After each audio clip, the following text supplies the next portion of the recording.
साहेब आदरणीय समाज नीर क्षीर विवेकी भक्त समुदाय भक्तमती माताएं धर्म प्रेमी बहनों, बड़े सौभाग्य की बात है। आज पौष पूर्णिमा के शुभ अवसर पर हम लोग दरिया आश्रम मनुआ में सत्संग का आयोजन किया गया, जिसमें भक्तगण और भक्तजन का आगमन हुआ। ऐसा अवसर तभी प्राप्त होता है जब परमात्मा का असीम कृपा होता है। हम लोग इस पावन भूमि पर आकर के अपने को बड़ी सौभाग्यशाली समझते हैं, क्योंकि यह तपोभूमि है।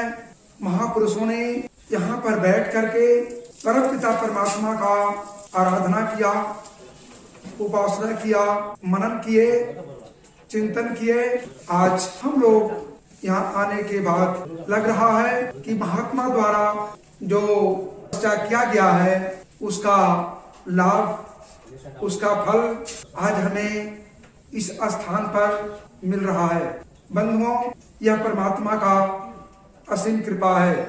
आज जो इस ग्राम के अंदर जो संत का स्थान है, यह गांव भी धन्यवाद के पात्र है।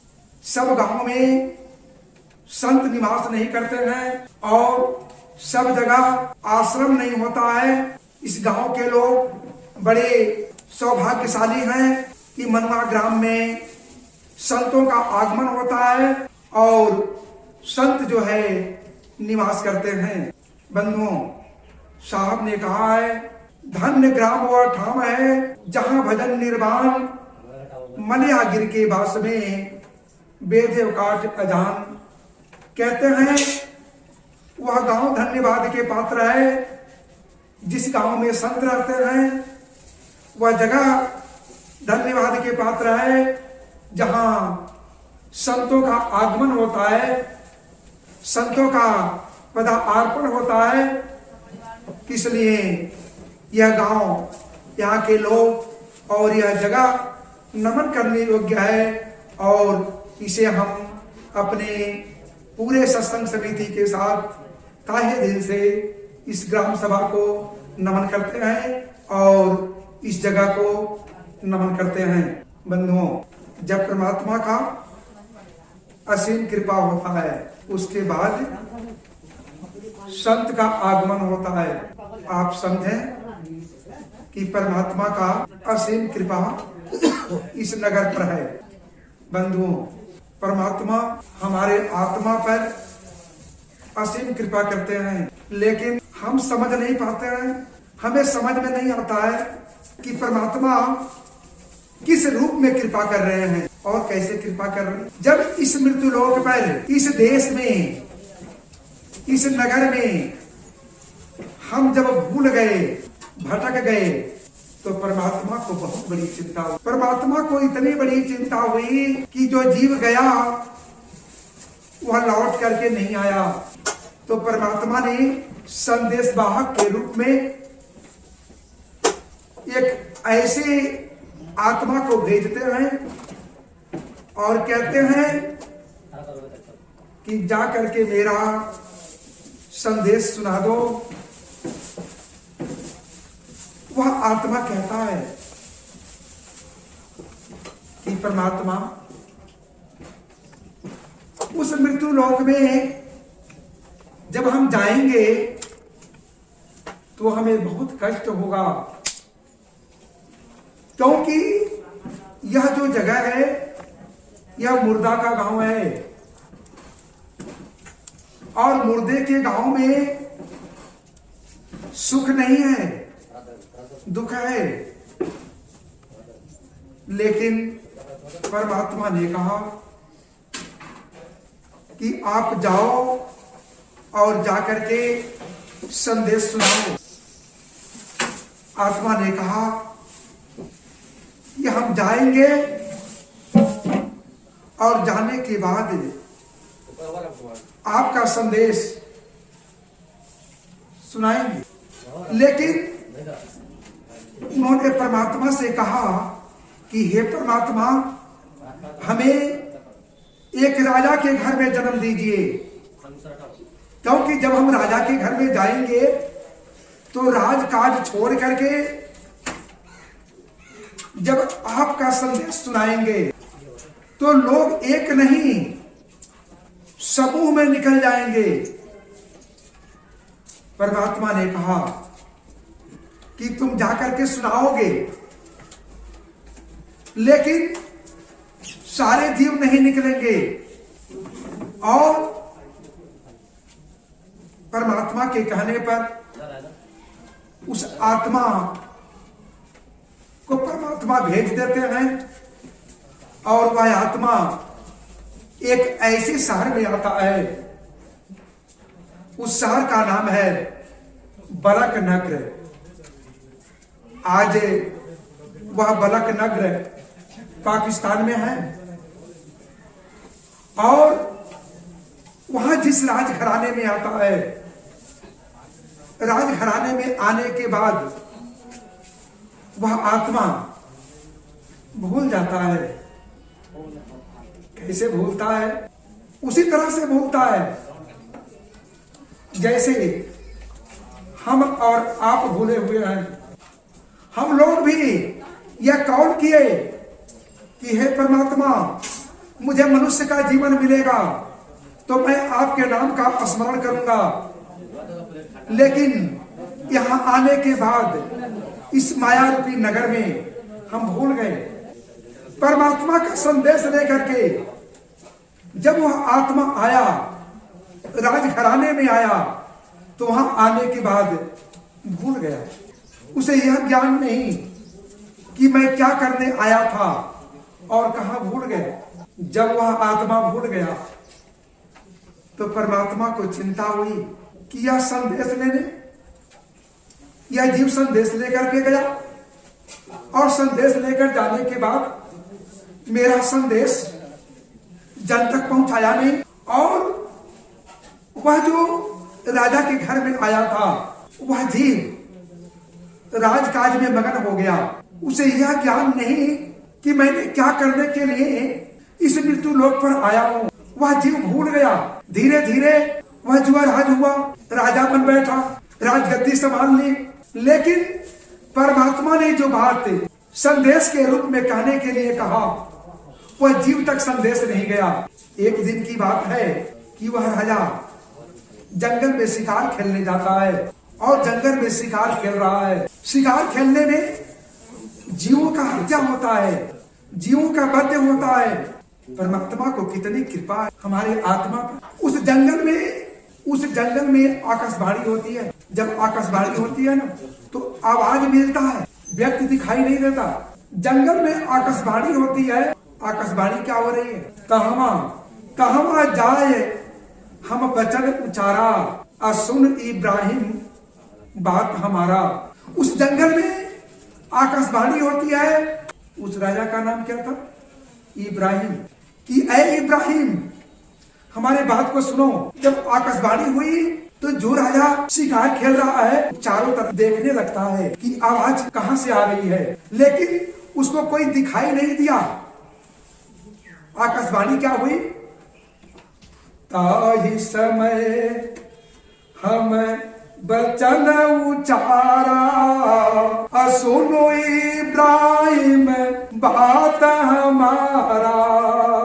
आकाशवाणी हुई कि इब्राहिम मेरे बात को सुनो। शिकार बंद हो गया, सुनने लगा। फिर आकाशवाणी क्या होती है? अंत समय घालऊ जनी रोई, ऐसन हाल तुम्हारो होई। आकाशवाणी होती है, अरे राजा, जो गति इन अनबोलता जीवों का करते हो, जो जीव तुम्हारा कुछ बिगाड़ा नहीं, उस जीव को तुम मार रहे हो, यही गति तुम्हारा भी होगा।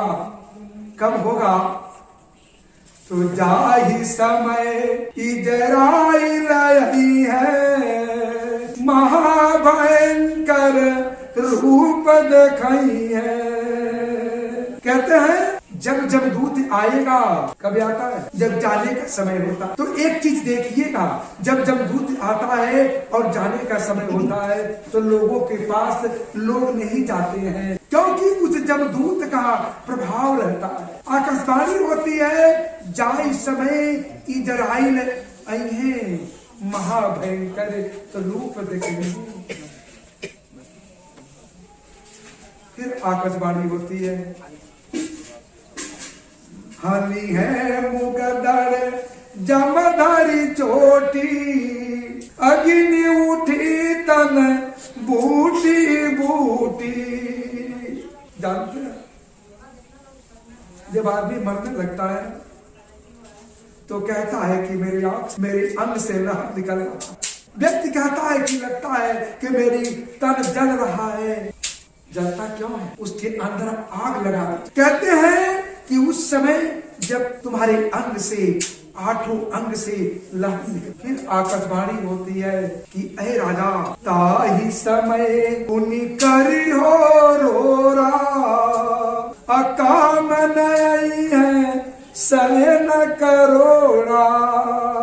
राजा जंगल में है, कोई दिखाई नहीं दे रहा है, लेकिन आवाज राजा को मिलती। राजा जंगल में अकेले नहीं है, पूरे दल बल के साथ है, लेकिन दल बल को आवाज नहीं मिलती है, सिर्फ राजा को आवाज मिल रही है। राजा को जब आवाज मिली तो राजा लगा देखने चारों तरफ, लेकिन कोई नहीं दिखाई दे। तब तक फिर आकाशवाणी हो, जानवर के मारते दर्द न आवत तो तुझ पर कोई ऐसा करे तब कहूं कैसा हो।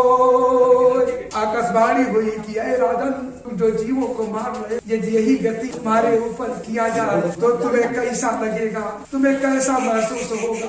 राजा चारों तरफ देखता है, कोई दिखाई नहीं। जो राजा के पास दल बल है, राजा कहता है बंद करो, वापस चलो। सब लोग अपना अपना तीर कमान संभाल लिए और घर के लिए वापस हो गए। घर के लिए वापस हो गए। राजा घर तो आया, लेकिन राजा के दिल में हमेशा एक बात आती थी कि ये आवाज कहाँ से आया, जंगल में कौन बोला।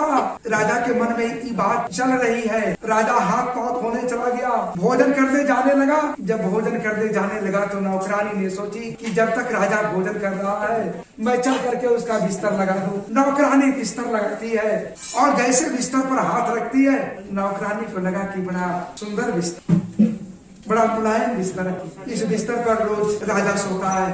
थोड़ा मैं सोकर देखती हूँ कि यह कैसा लगता है। इस दुनिया में जो भी जीव है सबको सुख चाहिए। नौकरानी जैसे लेटती है, इतना गहरी नींद में प्रवेश कर जाती है कि उसको ज्ञान नहीं कि मेरे तन पर कपड़े हैं या नहीं। नौकरानी सोई हुई है। राजा भोजन करके शयन कक्ष में मंत्री के साथ प्रवेश करता है और जैसे जाता है तो देखता है कि बिस्तर पर नौकरानी सोई है। राजा को क्रोध आता है। राजा ने मंत्री को आदेश करता है। आदेश क्या किया? हुकुम किया यही चाबुक मारो, अतही पीछे धरी शीशा उतारो। राजा कहता है इसे चाबुक से मारकर जगाओ, और जब ये जागती है ना तो इसका माथा काट लो। जब जागती है तो इसका माथा काट लो। मंत्री क्या करता है? भुजा पकड़ी झकझोरे मारन लागे तार, तब हम जाय समाइया हंस सरोवे नार। मंत्री उस नौकरानी का बाह पकड़ करके हिलाता है, उसकी नींद नहीं टूटती। जब उसकी नींद नहीं खुलती है ना तो चाबुक से मारने लगता है और नौकरानी जग जाती है और उसके सारे कपड़े फट जाते हैं। शरीर जो है खून से लहालोन हो गया, लेकिन नौकरानी हंस रही है, रो नहीं रही है। क्योंकि लोग मार खाते हैं तो लोग रोते हैं, कोई कुछ बोल देता है तो लोग रोते हैं, किसी की बाड़ी लग जाती है तो लोग रोते हैं। लेकिन नौकरानी, राजा नौकरानी से पूछे सलेहरी तू कऊ दिल की बात, मारन लागे तो क्यों हंसे रोए नहीं को मिला। कहते हैं राजा ये नौकरानी, अरे लौड़ी, तू अपने दिल की बात कहो। सब लोग मार खाते हैं तो रोते हैं और तुम क्यों हंस रही हो? नौकरानी क्या कहती है? कहे सने हरि शाह सुनो मेरे दिल सयाओ, छन एक पवड़े हाल यहाँ जन्म धरा कस पाओ। कहती है कि हे राजा, मैं यही सोच करके हंस रही हूँ कि मैं एक क्षण सोई हूँ तो हमारी ई गति हो रहा। इस पलंग पर मैं एक क्षण सोई हूँ तो हमारी ई गति हो रही है। आज जो इस पर पूरा जीवन बिता उसका कौन गति हो? यह बात राजा चोट उसके हृदय में ला। जानते सतगुरु ने कहा, ज्ञानी मारे ज्ञान से, व्याधा मारे तीर, और सतगुरु मारे शब्द से साले सकल शरीर। ज्ञानी किसी को ज्ञान से मारता, व्याधा किसी जानवर पर तीर से मारता है, लेकिन शब्द से मारते हैं। राजा को सतगुरु शब्द से मार रहे, क्योंकि वह राजा अमर लोक से और वह संदेश जन तक नहीं पहुँचा, इस मृत्यु लोक में भूल गया। परमात्मा ने सोचा कि मैं देहधारी तो हूँ, देह तो धर नहीं सकता, लेकिन शब्द तो है। परमात्मा ने शब्द से मार रहे। राजा को जब चोट लगी तो राजा नौकरानी से कहता है, क्या कहता है? नृत्य बोला साहब लखाना, सही कहात वचन पर माना। राजा कहता है, इसका प्रमाण है, तुम सही कह रही हो, तुम जो कह रही हो वह सत्य है। अब हम क्या करेंगे? छाड़ो से तख्त बदसाही, निकल जाब अब जंगल माही। राजा कहता है कि मैं सब राजकाज छोड़ करके मैं जंगल चला जाऊंगा, मैं यहाँ नहीं रहूंगा। छाड़ो सेज तख्त बदसाही, निकल जाब जब जंगल माही, मैं जंगल जाऊंगा, जब इस राजकाज में मैं नहीं रहूंगा। नौकरानी मना करती है। कहे सने हरि सुनो सुल्ताना, अकवन बुजुर्ग की जंगल जाना।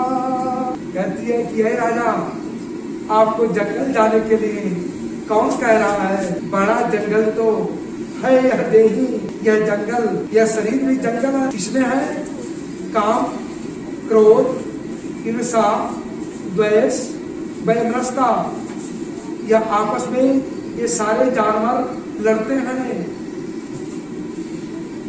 और क्या कहती है? नेकी करो बदी के छाड़ो, दया में हर अपने दिल मारो। कहती है, ऐ राजा, दूसरे का भलाई करो और बुराई छोड़ो और अपने दिल में दया लाओ। इतना बात जब राजा सुनता है तो उठ के साह धरा पगु आज अचंभो मोय, ऐसा ऐसा बातें कभी सुना नहीं तो। राजा कहता है कि मुझे आश्चर्य है, ऐसी बात हम तुमसे कभी नहीं सुने थे। और राजा कहाँ जाता है जानते हैं? राजा रनिवास में जाता है। रनिवास में जाने के बाद रानी लोग बड़ी खुश हो जाती हैं कि आज रनिवास में राजा आ गया।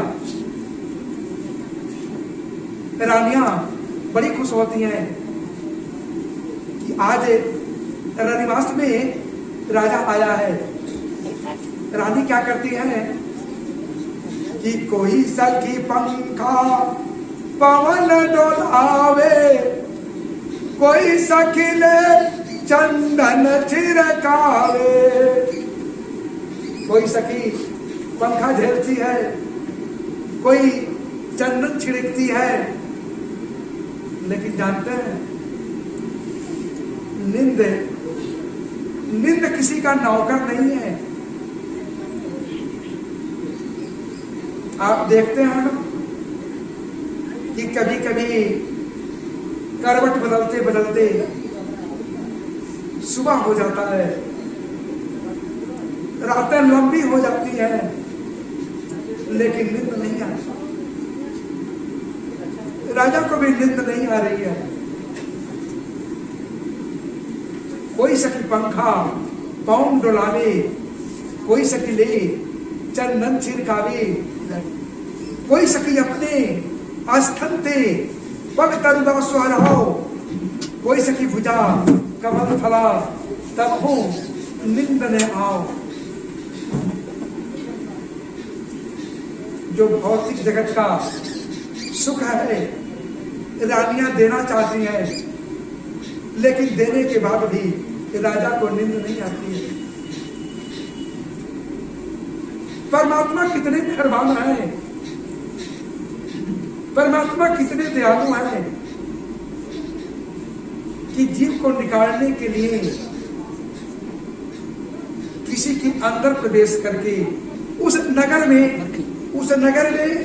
जो रनिवास में जो नौकरानी है, उस नौकरानी का नाम है सुबुध सखी, और वह राजा के पास आती है और क्या कहती है, सुबुध सखी कर जोर कह सुनो बचन एक सा, कहो बचन परमार्थ सुनते जन ऋषिया। कहती है कि ऐ राजा, मैं एक परमार्थ की बात कह रही हूँ, आप सुन करके गुस्सा तो नहीं मानेंगे, क्रोध तो नहीं करेंगे। राजा कहता है कहो। तो नौकरानी कहती है, यह तन पाय विषय सुख किन्ना, अकबहु धनिय दिल नहीं दिन्ना, जो साहब ऐसन सुख दियो भाई, ताही साहब को दियो बिसराई। ऐसा जो साहब धनी ताही दियो बिसराई, जब वह साहब कोपी है तब के हो सहाय, क्षण में बस्ती पुजारी है, खाक मिलिए गृह दे। सुबुद्धि सखी कर जोरी कहे, कर साहब से ले।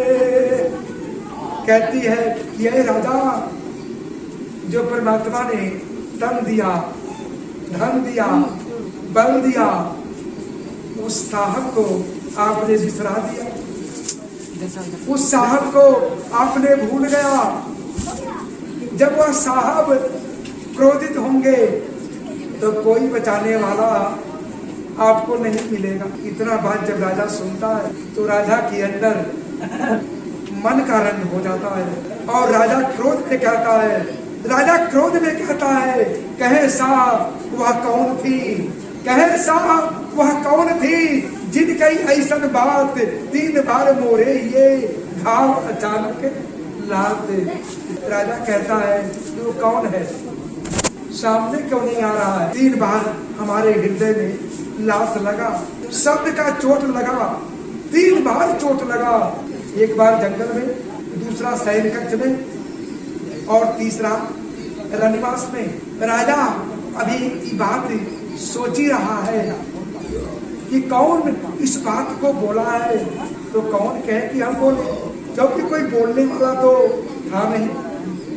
कोई शक्ति आती थी और संदेश देती थी और शरीर से निकल जाती थी। अभी राजा पूछ रहा है कि कौन कहा, तब तक क्या होता है, वही समय स्वानय कहेऊ, वाके मस्तक कीड़ा भर रहेऊ। स्वान कहते हैं कुत्ता को।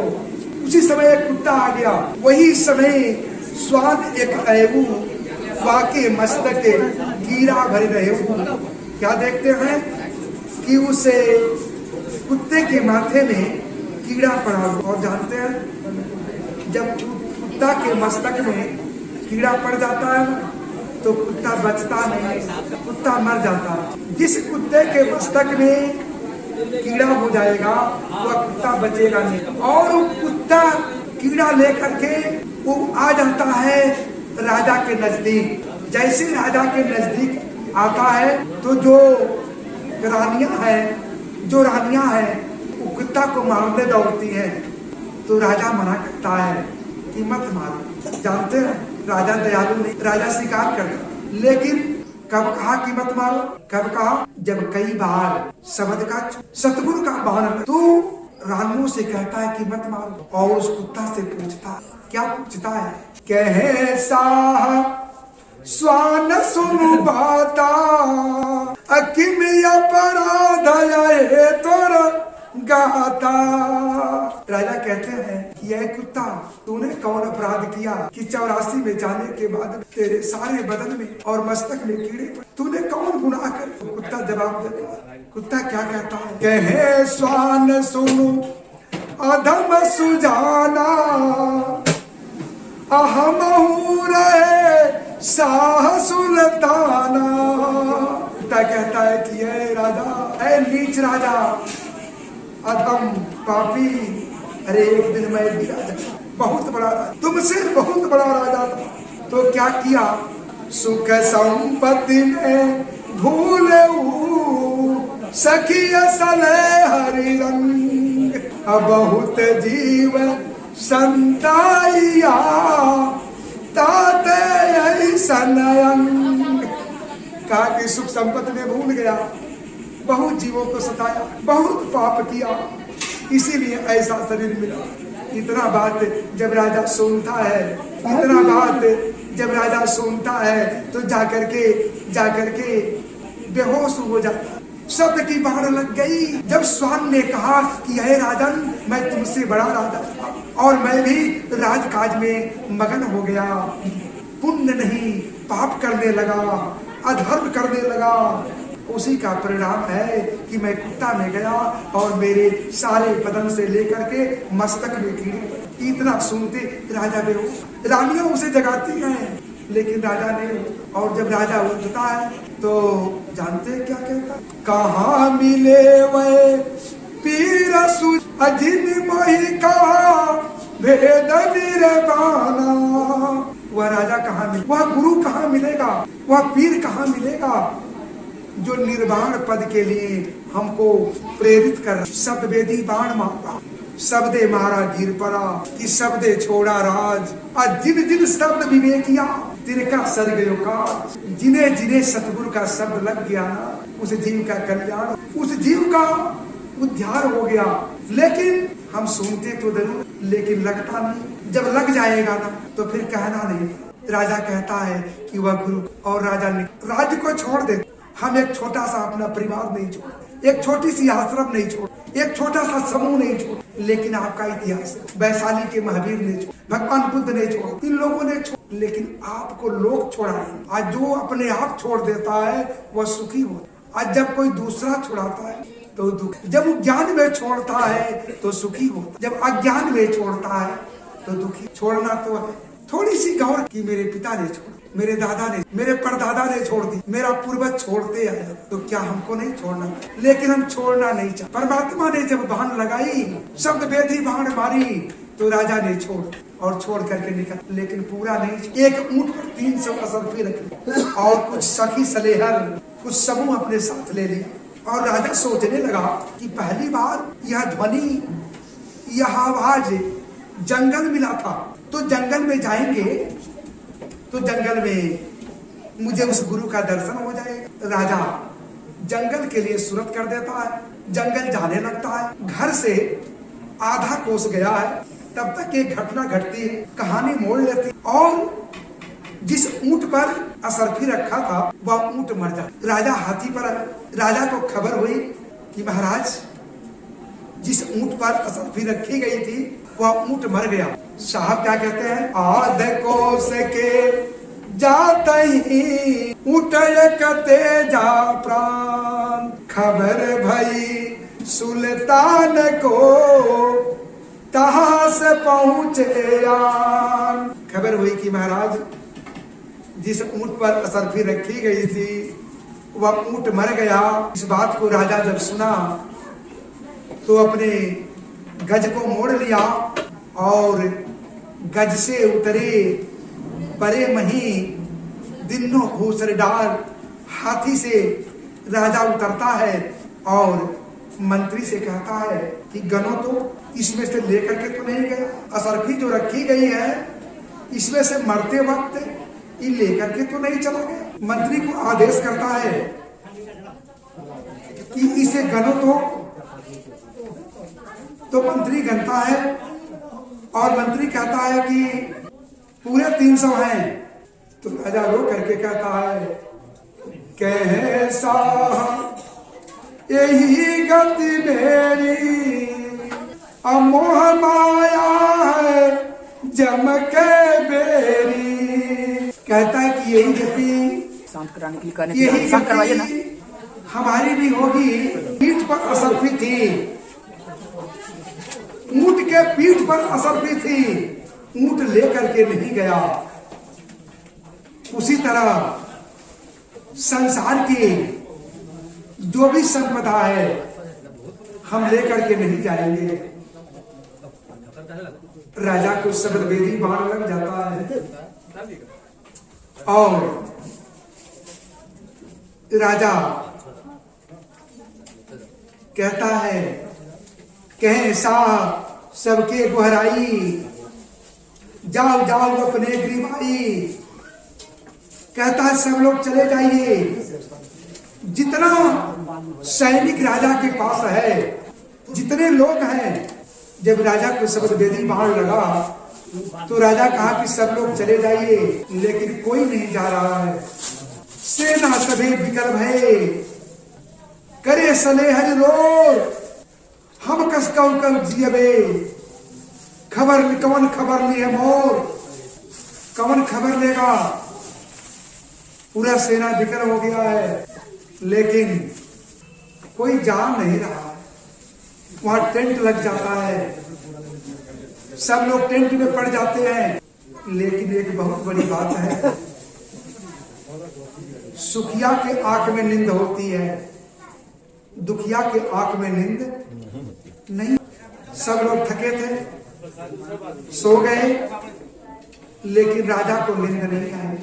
साहब कहते हैं निकलत साह कोई मरद न जाना चल भाव जंगल के सुल्ताना लंगी पग पन ही नहीं लिन्हा ऐसन सार धनी दिल दिन्हा। सब लोग सोए हैं और बादशाह राजा उस कैंप से पैर में पनाही भी नहीं लगाता है, जूता चप्पल नहीं पहनता है और निकल जाता। जब लोग उठते हैं सेना सभी विकल भरे करे सले हरि रोर हम अब कसकौ जियबे कवन खबर लिए मोर। हमको कौन देखेगा? तो राजा उपदेश करता है कहूं माता के सिकम में तहा कौन भच दे वही है दाता सबन का कर अकीन चित चेत। राजा कहता है जो माता के सिकम में पाला है वही पालेगा, जो माता के सिकम में भोजन दिया है वही देगा। और राजा निकल जाता है। लेकिन जब राजा निकलता है तो परमात्मा उसकी परीक्षा लेते हैं। सबकी परीक्षा होती है और हम धैर्य तोड़ देते हैं, परीक्षा में फेल हो जाते हैं। राजा की परीक्षा होती है, 3 दिन राजा को खाने के लिए कुछ नहीं मिलता, लेकिन 3 दिन नहीं मिलने के बाद भी राजा कहीं हाथ नहीं फैलाया। 3 दिन के बाद मिला क्या? रूखा सूखा टुकड़ा सो साहब पुण्य दिन साहब वियोगी नाम के शीश निभा के लिए। क्योंकि वह तो उसे वियोग था, पेट की भूख नहीं थी, आत्मा की भूख थी, जीव की भूख थी। शब्द वेदी बाण लगा था, भूख उसकी थी, जिसका शब्द श्रवण में गया था खोज उसकी थी। राजा को 3 दिन के बाद एक बूढ़ी माता जी ने चोकर की रोटी देती है और चोकर की रोटी राजा ले लेता है और करता क्या है, कुछ खाए कुछ और ही दिन्ना मन में साह विस्मय ने किन्हा, कुछ खाया और कुछ दूसरे को दे दिया। लेकिन राजा ने यह नहीं सोचा कि मैं राजा था, मैं पलंग पर रहता था, मैं नियामत खाता था, बहुत अच्छी चीज खाता था। राजा ने ये नहीं सोचा, क्योंकि उसे तन की भूख नहीं थी, उसे जीव की भूख थी। सतगुरु कहते हैं जब राजा को वैराग्य हो गया तो उसको तन की सूध नहीं रही, और उसके बाद जानते हैं उसे क्या सतगुरु ने कहा कि प्रेम गली साकरी राई दसवां भाग, मन हिलावत हो रहा तो कहीं भी निकसे जाए। कहते हैं प्रेम का रास्ता बहुत बारीक है और उसमें प्रवेश करना है, और मन जो है अहिरावत के समान है। राजा ने मन को जीत लिया, मन को बस में कर लिया, परमात्मा की परीक्षा में सफल हो गया। और राजा निकलने के बाद राजा निकल जाता है, और जो सतगुरु का जो परमात्मा का संदेश है उस जन तक पहुंचा देता है। और जो जीव उसके बताए हुए संदेश को, तो इन्हीं शब्दों के साथ मैं अपने वाणी से विराम देता हूं। आगे संचालक महोदय साहब सतनाम।